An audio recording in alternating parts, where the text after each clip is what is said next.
What up, what up? I'm Tom Smoke. Hit the like button and subscribe to the channel and leave a comment below. When we talk about body game, we talk about a lot of things, but the reason why we start out on body game, a lot of people got different reasons, you know, getting chicks, being healthy, uh, just a lot of things. But when you're a dad, when you're in your 40s, health becomes the primary factor in wanting to get in shape. And then people call it body game, but basically it's just in a personal interest in personal health and self-care and well-being.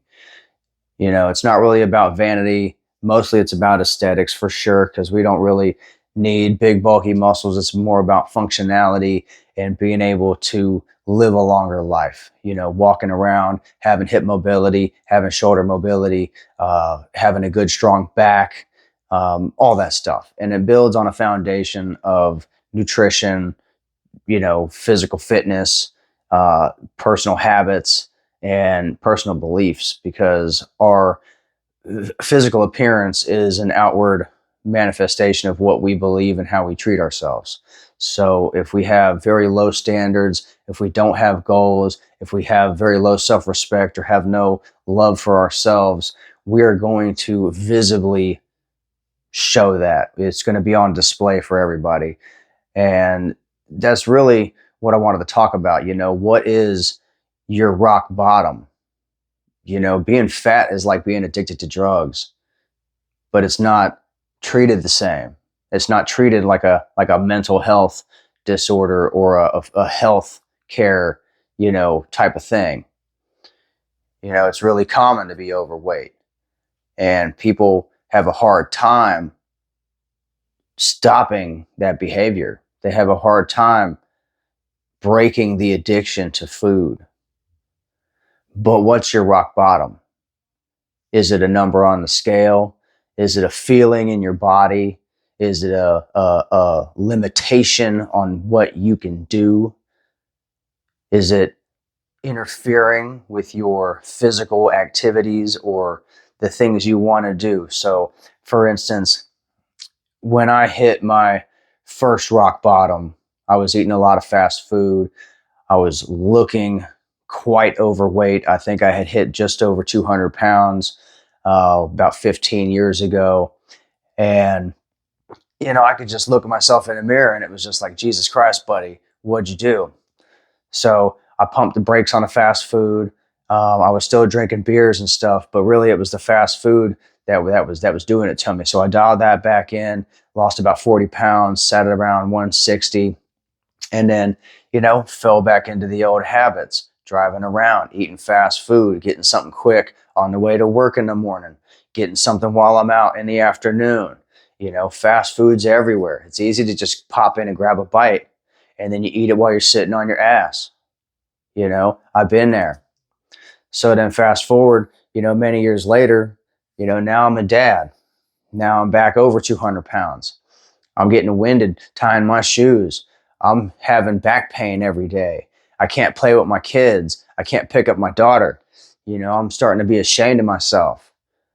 Again, looking at myself in the mirror, I'm seeing a fat guy. I used to be, slimmer in the face. Now my shit's round. I'm pudgy. My gut's overhanging. Like, it's bad. I was donating plasma to get some extra side money for the holiday seasons. And plasma is a good option to get some extra side money, and it helps people, that are sick, that can't, make clotting factors and things like that, hemophiliacs and other, rare diseases or whatever. So the lady taking my weight every week, it's steadily going up, and I'm not really paying attention. But then they said 215, and that was like, whoa, what'd you say? So then that was when I hit my final rock bottom, because all these other things, the playing with my kids, the getting, winded, can't tie my shoes, stupid shit, getting sore, just laying in bed, like it's just a bunch of little shit added up. And then finally that number, that lady said, boom, 215. And I said, oh, that's why I feel like shit.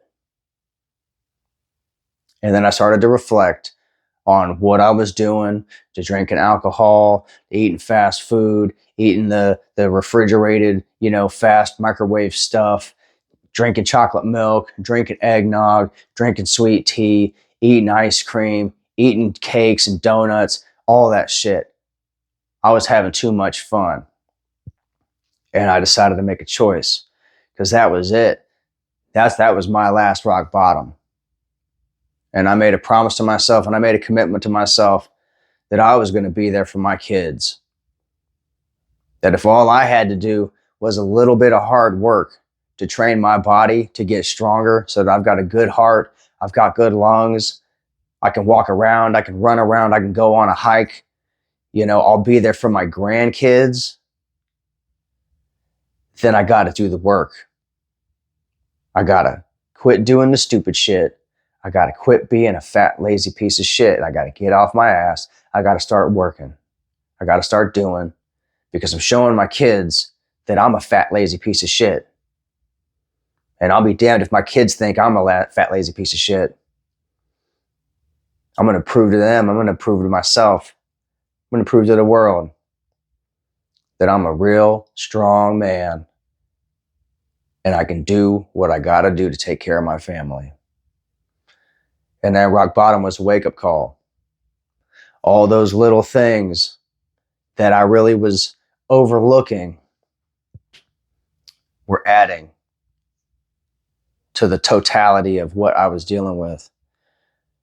And certainly, fellas, if you're overweight, if you're fat like I was, if you're having trouble going upstairs, if you're having trouble bending over, walking around, you got fucked up hips, you need to start being physically active. You need to start moving around. Start with a 30-minute workout. Start with the P90X3. Just make it to the end. Watch your diet. Dial that shit in. Put yourself on probation.